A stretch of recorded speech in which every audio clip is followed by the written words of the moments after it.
민수기라는 책을 보고 있는데 크게 말하면 창세기, 출애굽기, 레위기, 네 번째가 민수기, 다음이 신명기인데요. 지도를 먼저 한번 볼까요?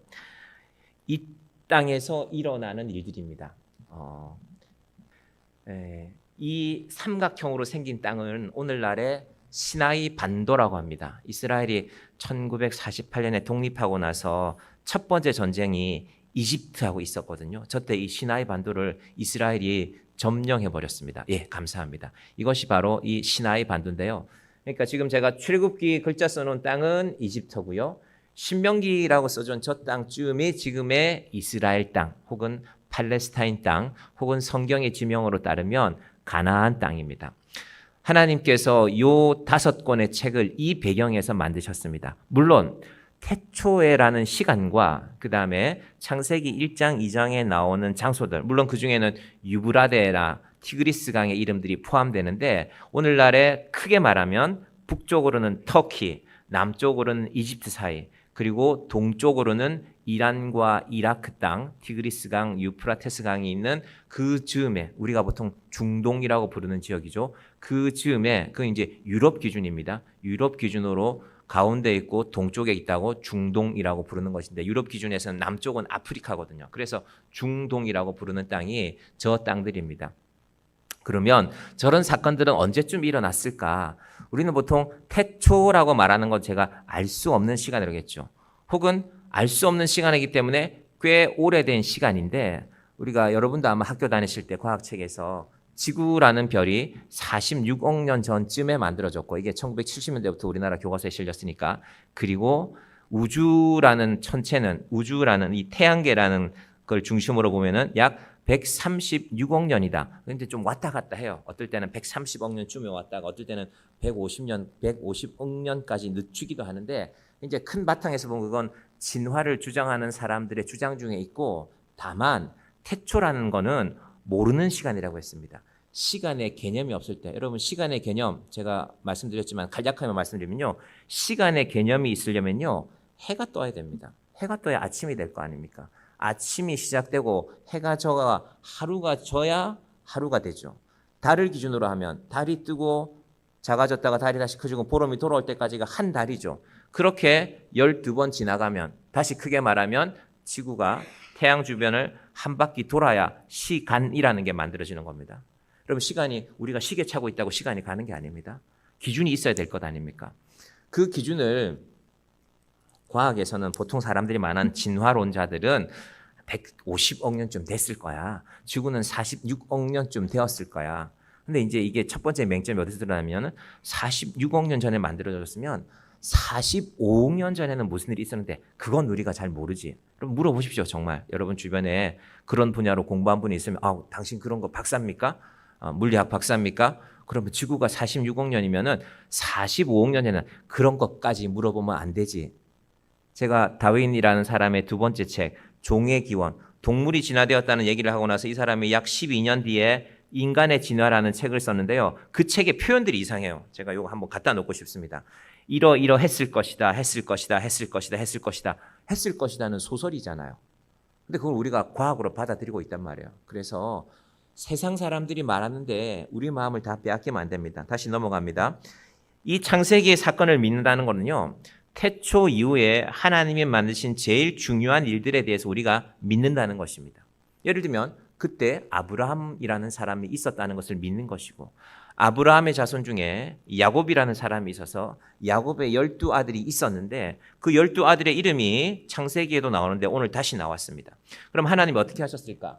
먼저 창세기 37장에서 50장 사이에서 야곱의 아들들을 애굽 땅으로 옮겨갑니다. 상황이 있었어요. 기근이 있었잖아요. 그래서 양식을 구할 수가 없으니까 요셉이라는 아들이 먼저 애굽에 가서 애굽의 총리가 되어 있는 줄은 몰랐는데 갔어요. 가서 이야기하다 보니까 요셉이 애굽의 총리로 되어져 있었습니다. 대우를 잘 받았죠. 우리 아들이 그곳에서 높은 자리에 있구나. 야곱의 자손들 12명의 아들들과 그 가족들 약 70명이 다 옮겨가서 입애굽기라는 내용이 창세기에 등장합니다. 이건 우리가 앞으로 할 겁니다. 그리고 여기 가서 400년을 살았습니다. 약 400년.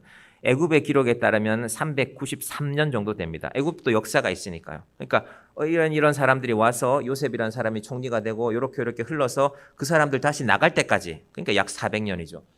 이 사람들이 나가는 내용을 출애굽기라고 부릅니다. 오늘날의 이집트의 수도가 카이로라는 곳인데 카이로 북쪽에 있는 당시 지명으로는 고센 땅에서 출발합니다. 어떻게 출발하는가? 탈출하죠. 탈출. 처음에는 안 내보내주려고 합니다. 출애굽기 내용이 그렇습니다. 안 내보내줍니다. 근데 10번의 재앙을 내립니다. 두려워서 애굽의 왕이 내보내는 것이 출애굽기 탈출기입니다. 화살표 보시면요. 고센 땅에서 출발해서 어디까지 오느냐? 레위기 바로 위에 보면 시내산이라는 녹색 조그마한 산이 있는데 여기까지 옵니다. 오는데 1년. 그리고 여기서 대체로 1년 정도 머뭅니다. 자, 여기서 퀴즈 하나 내겠습니다. 출애굽하는데 전부 몇 년 세월이 걸렸습니까? 4자로 시작하는데요. 40년. 예, 그거 아시죠? 애굽에는 400년 노예로 있었고요. 출애굽하는 거는 40년인데 근데 지도를 보니까 레위기 저 자리까지 오는데 거의 절반 왔잖아요. 그러면 한 20년 걸려야 되는 거 아닙니까? 아닙니다. 2년뿐이 안 걸렸습니다. 그리고 나머지 38년은요. 민수기의 시간입니다. 그러면 주로 일은 어디서 벌어졌을까요? 보니까 저 빨간 점이 많죠. 저거 다 전쟁하고 싸우고 이랬던 데거든요. 사건은 주로 민수기에서 벌어졌습니다. 그래서 민수기의 제목이요. 민수, 백성들의 숫자를 센다고 해서 민수기입니다. 왜 숫자 셀까요? 싸워야 되니까. 저기서 지금 적군이 1000명이 몰려오는데 우리는 다 세보니까 10명이네? 싸우면 됩니까? 안 됩니까? 안 되죠. 도망가야죠. 10만 명이 몰려오는데 우리를 세보니까 한 그래도 8만 명은 되겠네? 무기도 비슷하네? 그럼 한번 싸워봐야지. 전쟁을 준비한다는 말이 바로 이 민수기입니다.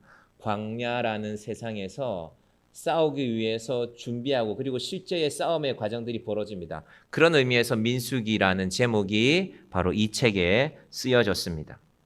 자, 여기서 우리가 지난 시간 레위기 복습을 잠깐 하고 가겠습니다. 그 다음 도표 한번 띄워주시겠습니까? 인간의 수명인데요. 왼쪽에 있는 첫 사람들, 아담부터 아담의 아들들, 아담의 자손들로 쭉 노아까지 약 900년 이상을 살았거든요. 여러분 성경 읽으면서 이거 잘 안 읽어지죠? 안 믿어지죠? 900년이라고? 야, 도대체 내가 그러면 연금은 몇 살 때부터 받는 거야? 900년을 사는데 연금을 내가 70세부터 받으면 살만하겠는데? 어떻게 살았을까? 우리는 다 알 수 없습니다. 근데 성경은 분명히 900년이라고 해놨고요. 그런데 그 연수를, 인간의 수명을 하나님이 줄이시겠다고 말씀하셨습니다. 창세기 6장에 나오죠. 그 다음 사진인가요? 볼까요? 예, 보겠습니다. 여호와께서 이르시되 나의 영이 영원히 사람과 함께하지 아니하리니 이는 그들이 육신이 됨이라. 그러나 그들의 날은 120년이 되리라 하시니라. 영이 나오고 육신이 나오죠.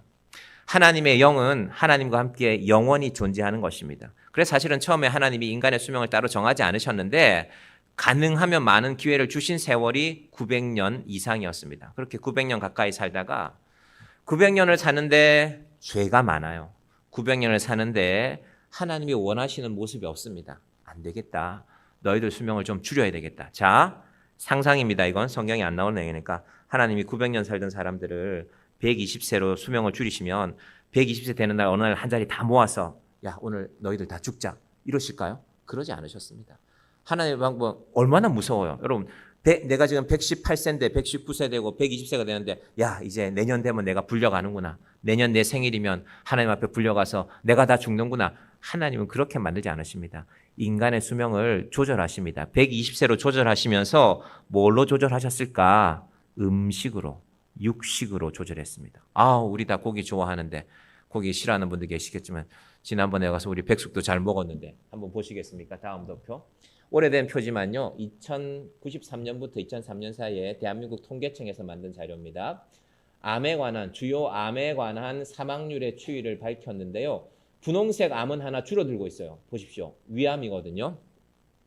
한국에서 세계에서 제일 잘 치료하는 질병 중에 하나가 위암이고 위암의 원인 중에 하나가 한국 사람들이 염장, 소금에 절인 음식들, 맵고 짠 음식들을 많이 먹다가 이제 그 치료법들을 개발해서 위암에 있어서 제일 권위자들이 한국에 있습니다. 수술 케이스도 많고요. 우리나라 저기 잠실에 있는 무슨 병원 있잖아요. 현대 아산병원인가. 그 병원이 세계에서 위암 수술 케이스가 제일 많은 병원입니다. 많이 해봤으니까 잘하죠. 그래서 위암이 많이 줄어들었습니다. 근데 늘어나는 게 있죠. 2003년까지 10년 사이에 대장암. 1988년도에 올림픽 끝나고 고기를 많이 먹기 시작하면서 의사들의 의견입니다. 통계청 자료에 대한 의사들이 덧붙이기를 그건 한국 국민들의 육식의 증가로 인하여서 나타난 일반적인 현상으로 보인다. 서구의 많은 선진국들도 이런 추세를 따라왔다. 지금 또 세월이 지나서 요즘 사람들이 다 육식 줄이고 고기를 좋아하지만 육식 줄이고 또 열심히 운동하잖아요. 요즘 밤에 나가보면 온 동네 사람들이 뛰어다니는 것 같아요. 1,000만 명이 러닝, 조깅하는 인구랍니다. 그런 시대를 우리가 살고 있는데 저 추위만 봐도 알 수 있죠. 고기라는 것이 이 사람의 위아래에 대장, 소장 해서 이렇게 있는데 그 육식을 많이 하는 것이 인간의 생명을 줄인다. 목사님 자기도 고기 먹으면서 우리한테 저런 얘기하네. 예, 그렇게 생각하셔도 됩니다. 중요합니다. 그런데 이 음식이라는 것이요. 치명적인 상황에 있으면 음식을 통해서 고쳐내야 됩니다. 그 다음 사진 한번 볼게요. 이건 제가 요거 통과해도 됩니다. 사진을 보겠습니다. 예. 이 사진에 나오는 친구를 제가 직접 만난 적이 있습니다. 지금 20대 중반일 텐데요. 제가 1998년생 아니면 97년생인데 제가 성경을 읽는 자리에 가서 지리산에 가서 저 친구를 만났어요. 그때 제가 만났을 때는 그 다음 사진에 나오는데요. 아토피가 심했습니다. 목사님 딸이에요. 강원도 어느 지역에서 목회하시는데 엄마는 직장생활 하고 계시고 아침 일찍 나가셔야 되고 아빠는 목회 일을 하고 바쁘고 집에 아이들이 있으니까 큰 과자 봉지들 사줬어요. 코스트코 같은 데 가서 가면 있으면 엄청나게 큰 과자 있잖아요. 그럼 애들이 밥 먹기 싫잖아요. 하루 종일 그 과자 먹고 버티는 거예요. 그런데 그 남매들 중에 이 친구가 아토피가 심해졌어요. 병원도 가보고 약국도 가보고 영화 다른 데 다 찾아가 봤지만 나을 길이 없었어요. 엄마 아빠랑 성경을 읽으러 왔는데 집중이 되나요? 몸이 가려운데 얼굴도 가렵고 온 몸이 가려우니까 자꾸 걷는 거죠. 그리고 앉아있지 못하니까 자꾸 나가려고 하죠. 엄마 아빠는 또 목사님이니까 얘야 우리가 같이 성경 읽으러 왔는데 너 그러면 되겠냐. 견딜 수가 없는데 어떻게 해요. 아토피라는 질병이. 이 목사님이 노 목사님이라는 분이 참 보다가 이분이 구약에 특히 레위기라는 본을 보면서 우리가 이대로 한번 실천해 볼 수 있지 않을까 쉽지 않지만 그래서 그분 교회는 한때 제가 그분의 교회에 담임 목회자로 갈 뻔한 일이 있었지만 결국 안 가게 됐지만 피자 먹지 않고요. 여러분 성경학교 같은 거 할 때 치킨 먹지 않고요. 절대 그런 거 안 시킵니다. 건강한 거 직접 떡도 교인들이 만들어서 먹이고 아이스크림도 수박 잘라서 얼려서 먹이는 그런 교회가 있습니다. 우리 이대로 한번 살아보자. 왜냐하면 그게는 아토피 때문에 고민하는 사람들이 많이 왔거든요. 우리 그대로 한번 살아보자. 왜냐하면 집에서 혼자 하면 힘들잖아요. 교회 가면 같이 하는 사람들이 있으니까 이 친구가 저렇게 피부가 깨끗하게 나왔고요. 그 다음 사진 볼까요? 제가 봤을 때는 저 때쯤입니다. 중학교 한 2, 3학년쯤인데요. 이 친구가 피부만 좋아진 게 아니라 다른 변화가 하나 있었습니다. 엄마 아빠와 함께 성경 읽으면서 그대로 실천해서 힘들었지만 여러분 아이들이 좋아하던 과자 안 먹는 게 얼마나 힘들겠습니까? 그러고 나서 아이가 공부하는데도 집중력이 생기죠. 초등학교 5학년, 6학년, 중학교 1학년쯤 됐을 때 공부를 꽤 잘했어요.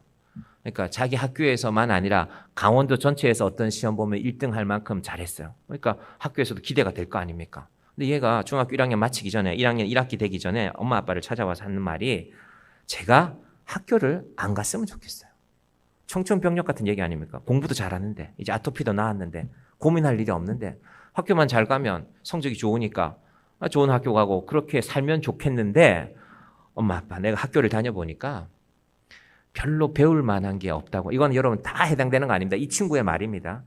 이 친구가 그때쯤 중학교 1학년 때쯤 성경을 한 70번 가까이 읽었던 것 같아요. 내가 성경을 여러 번 읽어보니까 엄마 뭐 영어 수학 이런 게 좀 내가 혼자 하면 좀 힘들긴 하겠지만 내가 혼자 공부해도 충분할 것 같아. 집에서 편히 쉬면서 성경 읽으면서 좋은 음식 먹고 또 학교 가면 급식 먹어야 되잖아요. 급식이 자기가 보기에는 자기한테는 좋은 음식이 아니라는 거예요. 엄마 아빠 급식으로 나오는 거 친구들 좋아하는 그 음식이 내 건강에는 안 좋은 것들이야. 근데 학교 갔는데 또 자기 혼자 밥 안 먹고 있을 수도 없잖아요. 그래서 결정을 한 것 같아요. 그래서 이 친구가 2년 동안 공부하고 그것도 느긋하게 공부했대요. 여행하고 싶은 거 다 하면서. 그러고 나서 그 당시에는 지금은 모르겠지만 우리나라 대학들 중에 이런 이 검정고시 과정을 치르고 또 나이도 일찍 들어갔잖아요. 17살인가 아마 대학을 들어갔을 텐데 받아주는 학교가 인하대학교라서 인하대학교에 합격했다는 인하대학교 좋은 학교잖아요. 그 소식을 제가 들었습니다. 마음 편하게 뭐 지금은 어떻게 살아가는지 모릅니다. 여러분 레위기라는 말씀이 이 친구가 레위기를 수백 번 읽었대요. 그래서 이런 것도 안 먹어야 돼. 유대인들은 심지어 뭘도 안 먹냐면요. 앞으로 두 칸 올라가 볼까요? 아까 그 말씀. 유대인들이 안 먹는 음식 가운데요. 자, 하나 더. 염소 새끼를 그 어미의 저주로 삼지 말지니라. 이게 무슨 말일까요? 유대인들은 소는 귀한 동물이고요. 소는 우리한테도 귀한 동물이죠. 염소의 젖과 염소의 새끼들을 염소 젖에 삶아 먹는 게 좋은 음식이래요. 어떤 맛인지는 모르겠지만 안 먹어봤으니까. 그런데 염소 새끼를 삶더라도 자기 어미, 그러니까 한 사람의 몸에서 나온 생명이잖아요. 우유도 생명이고 염소 새끼도 생명이잖아요. 긍휼하지 못하다는 거예요. 자기 몸에서 우유가 나갔는데 이 염소가 낳은 새끼를 그 우유에 삶아서 인간이 먹는다? 옳지 못하다는 겁니다. 하지 말라고 했습니다. 그래서 저걸 유대인들은 어떻게 적용하냐면요. 치즈버거를 안 먹어요. 치즈버거가 뭔지 아시죠? 햄버거 가운데 햄 패티도 들어가고 주로 소고기니까 그리고 치즈라는 것도 소 주스로 만들었잖아요. 근데 그 치즈를 만든 우유가 그 소의 우유일 수도 있으니까 그런 건 우리가 하지 말자. 유대인들의 코셔라고 하는 유대인들의 음식 문화 중에 하나입니다. 그 다음 글자 한번 볼까요? 여러분 인간이 당하는 많은 고통은 대부분의 고통은 하나님의 방법에서 멀어질 때 생겨납니다. 저도 아침에 지금 없는데 맥심을 하나 타서 올라왔어요. 설교하기 전에 1부 때 얼음도 넣고 제가 두 가지를 즐기기 위함이죠. 달콤함과 시원함을. 그죠? 맥심 커피에 얼음 타면 맛있거든요. 근데 저는 한편으로 압니다. 설탕을 많이 먹는 것이 몸에 좋지 않다는 거 여러분 다 알죠? 그러면서 또 설탕 드시죠. 그죠? 그래서 우리가 음식 앞에서 하나님의 방법을 한번 깊이 생각할 필요가 있습니다. 그러나 이것이 결론은 아닙니다. 시장에 가면 예수님께서 유대인의 율법을 예수님이 아셨거든요. 그렇지만 예수님이 하신 말씀들이 있습니다. 먼저 마가복음 7장 한번 볼게요. 같이 볼까요? 무엇이든지 밖에서 사람에게로 들어가는 것은 능히 사람을 더럽게 하지 못하되 16절 사람 안에서 나오는 것이 사람을 더럽게 하는 것이니라 하시고 제가 저 유대인의 음식 생활을 실천하는 교회 경상남도 마산에 있는 교회인데 그 교회를 추천하셨어요. 그 노 목사님 한 분이 우리 교회 와서 한번 목회해 보는 거 어떻습니까? 든든한 교회예요. 재정도 든든하고 교인이 한 300명 모이는 교회인데 그리고 똘똘 뭉쳐 있어요. 저런 게 하나가 됐으니까 여러분 교회 전체가 회식을 하는데 피자를 안 먹어요. 치킨도 안 먹어요. 얼마나 마음이 하나가 돼 있는 겁니까? 애들은 피자 달라고 할 건데 교육이 돼 있어 훈련이 그거 먹지 마라. 그거 몸에 그렇게 좋은 거 아니다. 오늘 아마 피자 사장님이나 치킨 사장님이 들으시면 또 제 설교를 별로 안 좋아하겠지만 저희 집사람이 그랬어요. 아니 당신은 치킨도 좋아하고 피자도 좋아하는데 그런 데 가서 교인들은 안 먹는 걸 혼자서 그러면 숨어서 먹을 거냐고 그런 얘기를 해서 그렇죠. 제가 이 구약의 말씀들에 동의는 하지만 그러나 저는 신약의 말씀을 믿거든요. 사람 안에서 나오는 것이 유대인들은 밖에서 먹는 거 이건 먹지 마라 저건 먹지 말라를 지켰지만 그 다음 말씀 사도 바울의 말씀도 보겠습니다. 고린도전서 같이 봅니다. 그런즉 너희가 먹든지 마시든지 무엇을 하든지 다 하나님의 영광을 위하여 하라. 그리고 이 말씀이 얼마나 좋습니까? 앞에 레위기만 있으면 우리가 돼지고기 먹을 때마다 신경 써야 될 거 아니에요. 삼겹살이 이렇게 맛있는데 하나님은 뭘 아셨을까? 이건 제 해석입니다. 유대인들은 싫어하는 해석이죠. 복음이 유대인들에게만 머물러 있는 것이 아니라 온 세계로 퍼져나간 걸 아셨죠. 인도네시아에는 영양 부족이 많아요. 영양 실조인 사람들이 많습니다. 특히 아이들이 그래요. 돼지고기만 먹어도 괜찮아질 텐데 이건 영양학자들의 말입니다. 인도네시아 영양학자들이. 하지만 이슬람 문화에서 인도네시아의 식당을 하면서 돼지고기 요리를 한다? 그거는 식당 망하는 길이랍니다. 야, 저 집은 돼지고기 요리한대. 안 되는 거죠. 그래서 제일 흔하게 먹는 게 닭 튀겨서 먹는 겁니다. 그래서 아이들 나눠주는 도시락에도 닭 2조각 넣어서 나눠주는 것입니다.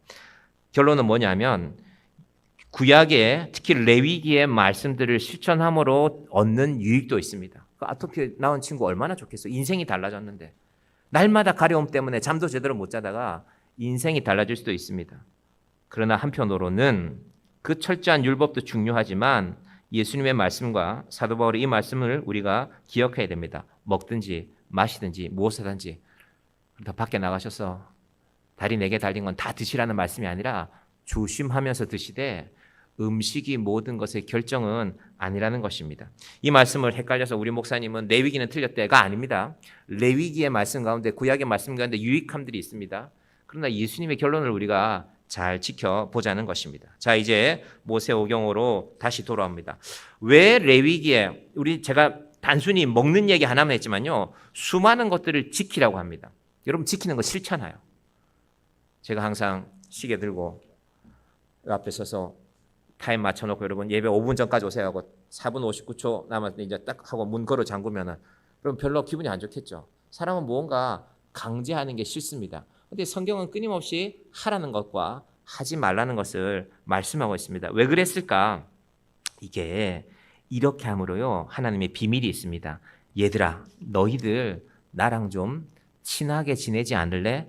창세기, 출애굽기, 레위기, 민수기, 신명기에 결론을 저는 이렇게 말씀드립니다. 이제 이 말씀을 잘 들어보시기를 바랍니다. 여러분, 인생을 살아가는 제일 좋은 방법 하나가 있습니다. 누군가가 좋으면 됩니다. 여러분, 오늘 이 자리에 계신 분 중에 난 저 사람 참 좋아. 저분이랑 얘기하면, 저분이랑 식사만 한번 해도 내 우울한 기분이 다 풀려. 그러면 괜찮습니다. 여러분 가족 중에 그런 분 있으면 좋겠죠. 여러분 친구 중에 그런 사람이 있으면 좋겠죠. 그 친구 한번 만나야 될 텐데 내가 그 친구랑 한번 만나면 내 우울증, 내 불안거리들이 다 날아가 버려. 그런 좋은 사람들 만나시길 바랍니다. 그런 사람이 내 곁에 있으면, 여러분 남선교회, 여선교회에 그런 분이 좀 계시면 정말 좋겠습니다. 그런데 그런 좋은 관계가 끝까지 유지되지는 않습니다. 왜냐하면 사람이 변하거든요. 첫 번째는 내가 변합니다. 내가 변하잖아. 내가 언젠가는 저 사람이 참 좋았는데 어느 날 보니까 저 사람이 저 사람이 저런 생각을 갖고 있었어. 나 저 사람 싫은데, 마음에 안 드는데. 사람은 변하죠. 혹은 내가 변하지 않아도 상대방이 변하죠. 저 사람이 저렇구나. 그런데 하나님은 그럴 염려가 없습니다. 우리는 우리의 능력이 변하고 우리의 매력이 변하기 때문에 나 자신이 상대가, 그래서 관계가 지속되지 않을 때가 많습니다. 그런데 하나님은 늘 그 능력과 매력을 무한히 유지하고 계십니다. 인생이 언제 힘들까? 내가 의지하던 사람이 떠날 때가 힘들죠. 그래서 부모님이 돌아가시고 나면 하늘이 무너진다, 천붕이라는 그런 표현도 쓰지 않습니까?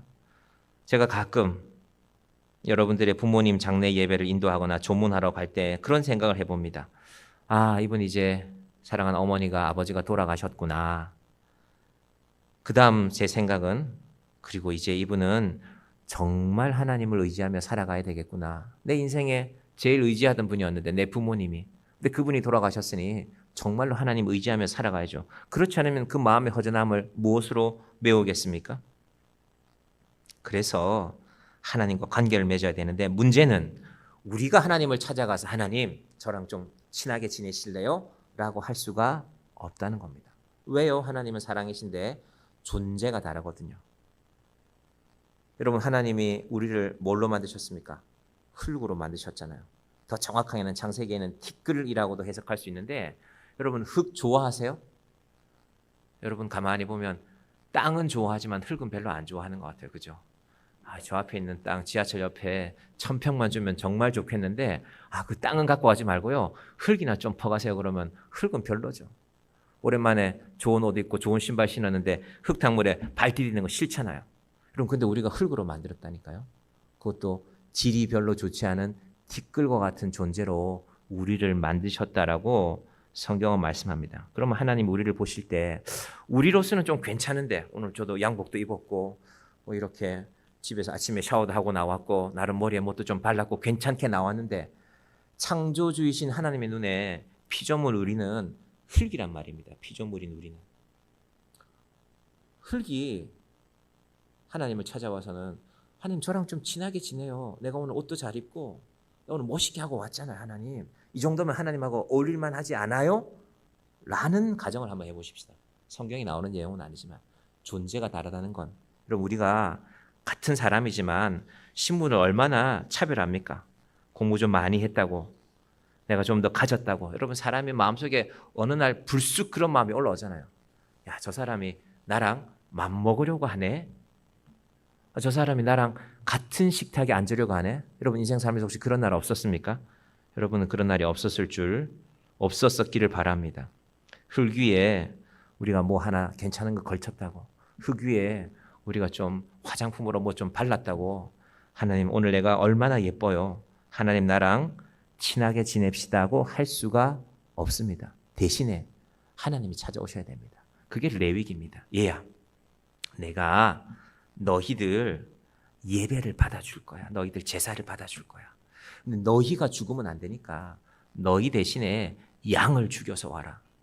이미 민수기에서, 이미 출애굽기에서 양의 피를 대신해서 바른 역사가 있었거든요. 그런 너희가 내가 받아주겠다는 것입니다. 여러분, 이게 레위기입니다. 이게 제사입니다. 이게 예배입니다. 우리는 예배를 다른 많은 걸로 생각할 수 있죠. 특히 요즘 교회들이 음악에 많은 좀 이렇게 치중을 두는 것 같아요. 그래서 다양한 악기와 우리 교회도 그런 기회가 오면 좋겠습니다. 그러나 예배의 본질은 우리의 음악이 아닙니다. 우리의 목소리가 아닙니다. 하나님의 받으심입니다. 얘야, 내가 너희를 받을 거야. 나랑 좀 친하게 지내자. 너희 그 모습으로는 죽을 수밖에 없어. 영원히 죽을 수밖에 없어. 그래서 많은 이야기를 하신 겁니다. 거룩한 예배를 말씀하셨고 정결한 삶을 말씀하셨습니다. 너희 나하고 예배 드려야 되는데 너희 마음대로 살면 안 돼. 그 말씀이, 여러분, 우리가 누군가 정말 사랑하는 존재가 있으면, 부모님들 같으면 자식에 대한 그런 기대가 있잖아요. 내 자식이 좀 더 깨끗하게, 좀 더 아름답게, 좀 더 우아하게, 좀 더 귀한 일을 사람들에게 인정받으며 살기를 원하지 않습니까? 하나님은 그분의 자녀인 우리를 그렇게 바라보시는 것입니다. 여러분, 사람의 관계는요, 사람은 뜻밖의 포기하는 경우가 많습니다. 여러분, 사람들하고 관계 끝까지 잘 갖고 가십니까? 가운데 놓는 경우가 많죠. 그런데 하나님은 이걸 포기하지 않으십니다. 그게 예수님입니다. 포기할 수 없으니까. 여러분, 정말 내가 그 사람 좋아하면 나한테 있는 거 제일 중요한 거 주고라도 내가 그 사람 붙들고 싶잖아요. 그래서 하나님은 아들을 내놓으시는 겁니다. 나는 아들을 내놓을 텐데 너희는 어떻게 할래라고 우리에게 물으시는 것이 바로 예배입니다. 자, 그리고 이제 이 레위기의 정신이 이렇게 중요하다면 민수기는 어떤 의미이냐? 이제 너희가 가야 할 그 땅은 싸움과 전쟁이 있는 자리라는 것입니다. 여러분, 전쟁에서 제일 중요한 게 뭡니까? 숫자 아닙니까? 숫자. 항상 우리가 뉴스로 전쟁 얘기 많이 듣죠. 탱크가 2,000대, 이번에 또 이스라엘의 5개 사단이 이 가자지구로 가기 위해 전투를 준비한다. 사단이라고 하면 아마 인원으로는 정확하게 몇 명인지 모르겠지만 사단 규모로는 무기도 강력하고 탱크도 있고 때로는 이 기계화 사단 같으면 막 공중에서 지원도 받고 이런 게 사단인데, 그런 사단이 5개가 가니까 큰 전쟁이 벌어지겠죠. 하나님께서도 전쟁을 위해서 숫자를 준비하십니다. 어떤 것을? 사람의 숫자 60만 3,550명. 오늘 본문 끝부분에 나오는데요. 대한민국이 한때 대한민국 군대를 60만 대군이라고 불렀다가 지금은 많이 줄어들어서 47만 정도 된다고 하네요. 지금 대한민국 군인들의 숫자가 많이 줄었죠. 그러니까 우리나라가 이 휴전선도 지켜야 되고 삼면이 바다인 이 나라를 지키는 게 만만치가 않죠. 자, 근데 60만 대군은요, 지금 우리 인구가 5천만이거든요. 5천만인데 60만 대군이었는데 지금 이스라엘 인구는 기껏해 몇백만입니다. 400만, 500만. 근데 60만 명의 군대가 준비되었다는 건요, 대단한 일입니다. 즉 20세 이상으로 싸움에 나갈 만한 모든 사람이 바로 이스라엘 군대로 준비시킨다는 것입니다. 자, 2절부터 4절 한번 띄워보시면요. 먼저 그림 한번 볼까요? 사람 많은 그림 있죠. 예, 보십시오. 이 그래픽이 참 마음에 들더라고요. 당시에 이스라엘의 상황을 이렇게 묘사한 것입니다. 한가운데는요, 레위 지파가 성막을 둘러싸고 있습니다. 저 가운데 있는 돌로 두 판에 새긴 게 10여 명의 두 돌판이 저 성막 안에 들어있는 것이고요. 그 주변을 3개 지파씩 12지파, 그러니까 동서남북에 각각 3개 지파, 그 지파들의 이름이 영어로 쭉 이렇게, 이쪽 같으면 갓, 시몬, 루벤, 이쪽으로는 유다 지파 이렇게 쭉 나와 있습니다. 아, 이스라엘이 이렇게 움직였구나. 이것이 하나님의 명령이었습니다. 당연히 숫자를 세야 되겠죠. 하나님이 대충 서라, 대충 그렇게 하지 않으시고 지파별로 서라. 지파별로 지휘관을 정하라. 지파별로 몇 명씩인지 확인해라. 군대 다녀오신 분들은 그게 중요하다는 걸 알잖아요. 제가 제가 생활했던 내무반은 80명이었는데 80명이니까 매트리스 80개, 모포 160개 항상 확인해야 됩니다. 총 80개 제일 중요하죠. 자기 전에 총 확인하고, 그리고 근무자도 항상 총 개수 제일 먼저 세는 게 총 개수입니다. 총이 없어지면 안 되잖아요. 자기 총 빼고 나머지 79정이 정확하게 있는지 확인하는 것이 군대의 제일 기본이 되는 일입니다. 이스라엘도 전쟁할 때 하나님이 준비하라고 하십니다. 어떻게 준비하는가? 이제 2절 띄워주시겠습니까? 민수기 1장 2절 같이 볼까요? 너희는 이스라엘 자손의 모든 회중 각 남자의 수를 그들의 종족과 조상의 가문에 따라 그 명수대로 계수할지니. 여기서 핵심이 뭐냐면요, 모든입니다. 모든. 빠지지 말라. 건강한 사람들, 20살 이상 되는 사람들은 다 참여하라는 것입니다. 여러분, 교회는 이 개념에서 나왔습니다. 우리가 세상에 나가는데 영적 전쟁이라는 것입니다. 세상에 수많은 적들인데 홀로 싸울 수 있습니까? 함께 싸워야 된다는 것입니다. 그것이 하나님께서 군대를 계수하시는 시작입니다. 자, 3절로 가보겠습니다.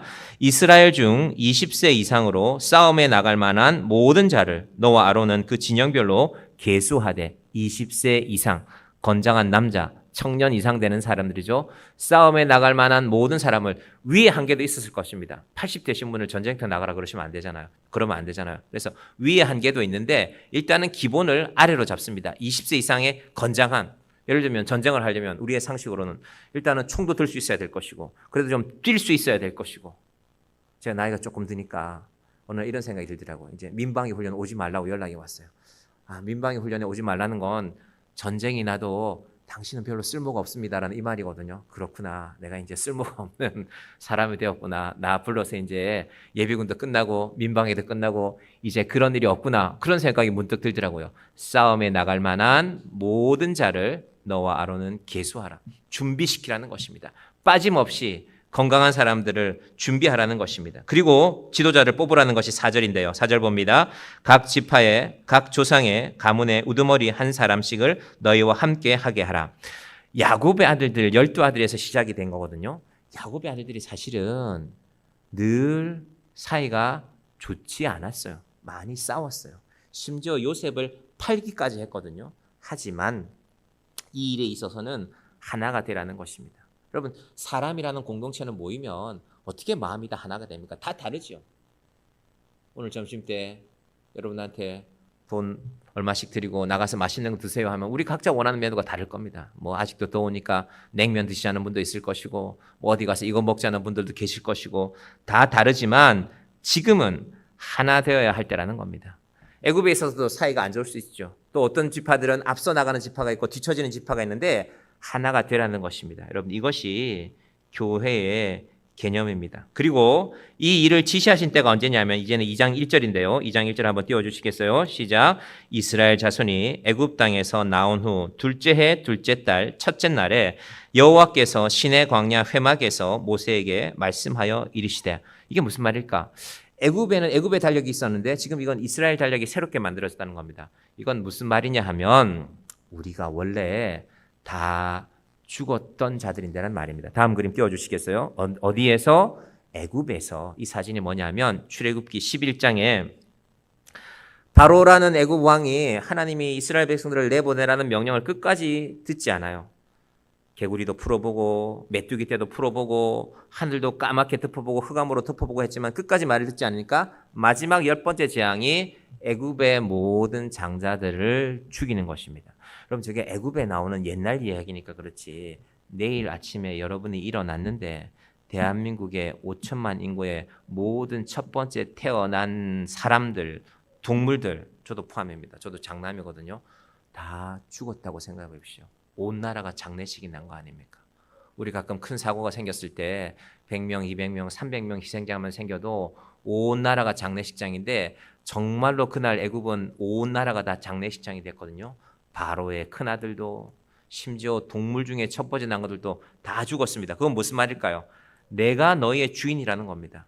첫 번째 난 것들을 모델로 보여주는 거죠. 첫 번째 난 것은 그 가족의 대표거든요. 봤지? 내가 너희의 주인이야. 이스라엘 사람들은 소름이 끼쳤을 거 아닙니까? 우리 옆집에 애굽 사람 사는데 그 집의 큰아들 죽었는데 우리 집 큰아들은 살아있구나. 그러니까 새로운 생명을 보게 된 것입니다. 그러니까 인생이 새로워진 거죠. 인생이 새로워지니 달력도 새로워진 것입니다.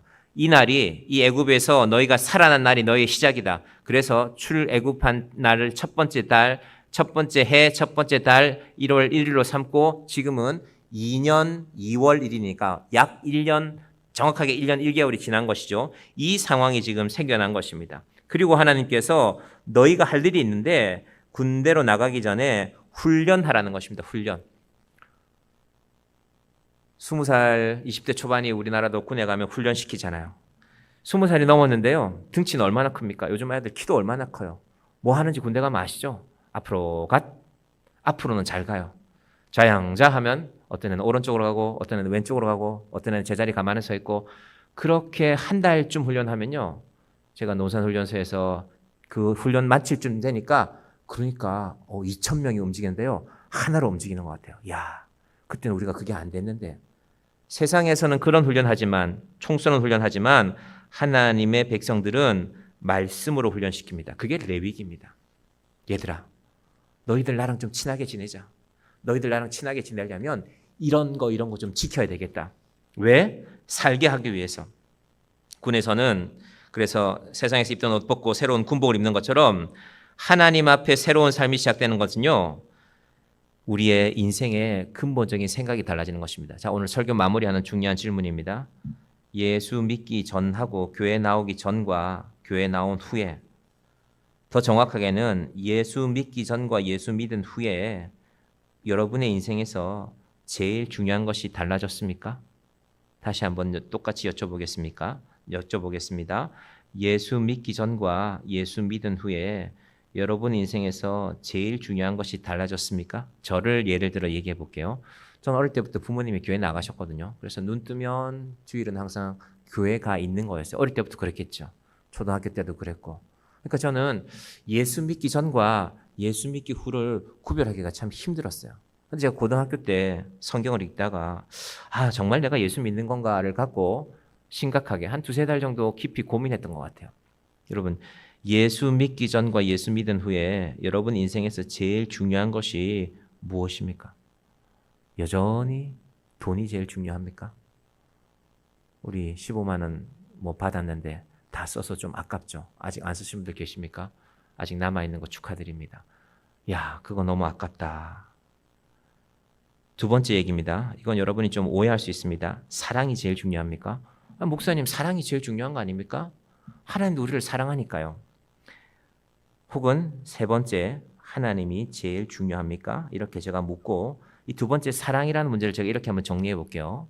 사랑이라는 말 대신에 제가 로맨스라는 말로 한번 바꿔보겠습니다. 여러분, 로맨스 좋죠? 낭만이 있는 바닷가에 가서 이 여름에 시원한 파도소리 들으면서 우리 젊은이들은 데이트도 하고, 요즘 이 젊은 가정들, 이제 20대, 30대, 40대도 포함해서 이 가정을 이루신 젊은 분들은 가정에 대한 또 다른 로망스가 있는 것 같아요.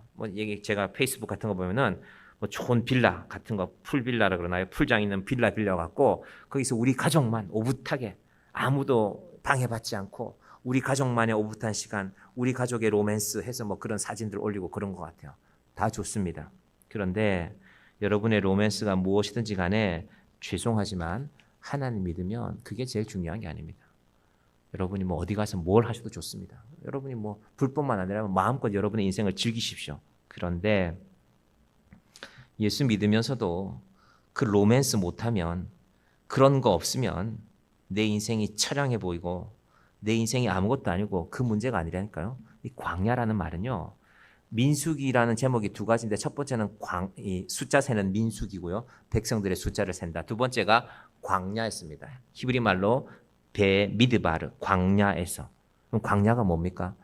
아무것도 없는 게 광야거든요. 그래서 광야를 다르게 표현하면 없는 것만 있는 것이 광야입니다. 물도 없고, 민수기에 다 나오는 내용입니다. 마실 것도 없고 먹을 것도 없고, 또 먹을 것 주었는데 날마다 똑같은 것만 주고 날마다 만나와 메추라 가면 줬으니까 이런 데서 우리는 살 수 없다가 광야인데, 거기서 뭘 생각하라는 겁니까?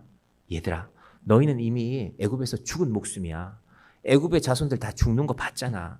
그 사람들이 너희들보다 죄가 많아서가 아니라 하나님이 너희를 용서하셨기 때문에 너희가 살아남은 거야. 이 광야에서 너희가 할 일이 있는데 바로 하나님과 함께 하나님의 뜻을 따라 사는 것, 지내는 것입니다. 그런데 이 광야라는 말, 미드바르라는 말이 재밌는데요. 광야라는 이 미드바르라는 말이 어디서 나왔냐 하면은 다바르, 하나님이 말씀하시다에서 나왔습니다. 자, 우리가 언제 하나님을 잘 믿을까? 내 모든 상황이 좋을 때, 내가 회사에서 또박또박 월급도 잘 나오고 편안한 집에서 여름에 시원한 에어컨 틀어놓고 우리 가족들과 이렇게 좋은 시간을 보내고 있다. 나는 아무것도 부족한 것이 없구나 라고 할 때 하나님의 말씀이 잘 들려질까요? 아니면 어려울 때, 야, 이번 한 달 어떻게 살아가나? 이번 한 주간 또 어떻게 사나? 도대체 하나님, 이 어려움이, 이 고통이 언제 끝나는 것입니까? 그럼 어떤 분이 기도하는 자리에 나올 확률이 높을까요? 두 번째죠. 광야가 바로 그런 곳입니다. 그 광야를 살기 위해서 하나님이 이스라엘 백성들에게 뭘 명령하셨냐면요. 준비하라고 하십니다. 말씀으로 준비하라. 여러분, 교회는 그런 의미입니다. 세상 사람들이 눈에 보이는데 다 넘어가죠. 여러분, 저 아토피만 문제입니까? 제가 우리 애들하고 생각하면서 늘 생각합니다. 전 밖에 나가면 늘 아이들을 유심히 봅니다. 어른들보다는 아이들을 유심히 봅니다. 아이들이 뭐 하는지. 여러분 요즘 식당에 나와서 아이들 보면 아이들이 뭐 하고 있는지 알죠? 다 휴대폰 들고 앉아 있잖아요. 그게 심하면 부모가 전혀 통제를 못하는 경우도 많더라고요. 그거 뺏으려고 하니까 하지 말라고 하니까 이제 집어 던지더라고요. 4살, 5살짜리들이. 와, 4살인데 내가 보기에는 쟤는 4살쯤 된 것 같은데 쟤는 5살쯤 된 것 같은데 여러분 우리 이거 휴대폰에서 우리 아이들 뺏어와야 됩니다. 저희 아이하고도 저희 아이는 아직 스마트폰 안 갖고 있지만 늘 그 긴장 가운데 있습니다. 언젠가는 아마 때를 쓸 거예요. 이제 나도 스마트폰을 사주든지 뭐 예를 들면 내가 이 집에서 나가든지 둘 중에 하나를 하겠다. 그런 날이 올지 몰라요. 여러분 광야에서만 이스라엘이 마음을 뺏기는 게 아닙니다. 우리가 지금 뺏기고 있습니다. 우리 아이들 뺏기고 있잖아요. 여러분 당연하게 생각하면 안 됩니다. 절대 당연하지 않습니다. 여러분 그래서 우리가 기도해야 될 일입니다. 광야에서 우리가 어떻게 살 것이고 광야에서 우리 아이들이 어떻게 살아갈지. 제가 그 증상이 기억 안 나는데 그 상담하는 분이 그러더라고요. 아이들이 어느 순간 휴대폰을 손에 쥐지 못하면 손을 떠는 순간이 온대요. 그때부터 시작된 거라고.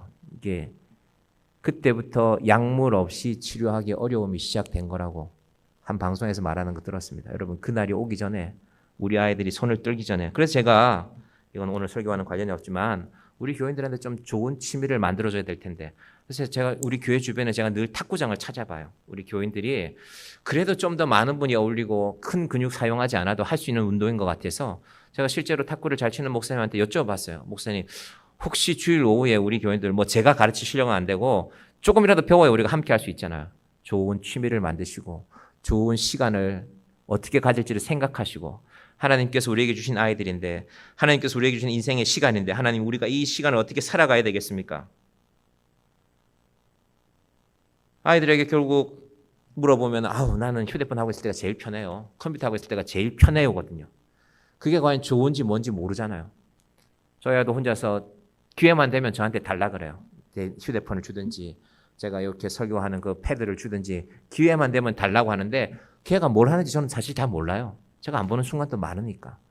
여러분 하나님께서 우리에게 새로운 광야를 주셨습니다. 이 광야에서 우리가 살 길을 찾으십시다. 다바르 하나님의 말씀하심을 들으십시다. 광야이기 때문에 들려옵니다. 너무 힘들기 때문에 하나님의 말씀해 주십니다. 그 말씀이 우리에게 들려지는 저와 여러분의 이 여름이 되기를 우리 이어지는 말씀을 제가 다음 주 이어서 계속하겠습니다. 간절히 축원드립니다. 기도하겠습니다. 하나님 아버지 감사합니다. 이스라엘 백성들이 애굽의 모든 장자들이 죽는 것을 보았습니다. 죄로 인하여서 죄가 있는 사람은 죄가 있는 인생은 죽을 수밖에 없는 존재인데 하나님께서 애굽은 죽이시고 이스라엘은 살리셨습니다. 그리고 그들을 광야로 이끌어내셨습니다. 광야로 이끌어내셔서 한 달이면 도착할 그 땅을 40년을 훈련하게 하셨습니다. 그리고 세상이 얼마나 힘든 곳인지 세상에서 우리가 어떤 마음으로 살아야 되는지 하나님의 말씀을 붙들고 살아가는 자만이 이 세상을 살 수 있다고 분명하게 말씀하십니다. 하나님 이 시대에 우리가 무엇을 붙들어야 되겠습니까? 우리 아이들의 마음을 우리가 어떻게 붙들겠습니까? 하나님 아버지 우리에게 말씀의 진리를 주시고 하나님 우리가 세상의 것들에 속아서 돈에 속고 사랑에 속고 엉뚱한 것들에 속아서 사는 인생이 아니라 하나님을 붙들고 먼저 하나님의 은혜를 입고 우리가 아무리 음식을 조심해도 우리의 수명은 120년이라고 정하셨습니다. 우리의 육신의 수명이 끝나기 전에 하나님을 만나고 하나님을 찾고 하나님과 함께 동행하는 믿음의 사람들, 우리 믿음의 자녀들 되게 하여 주시옵소서. 예수님의 이름으로 기도드립니다. 아멘.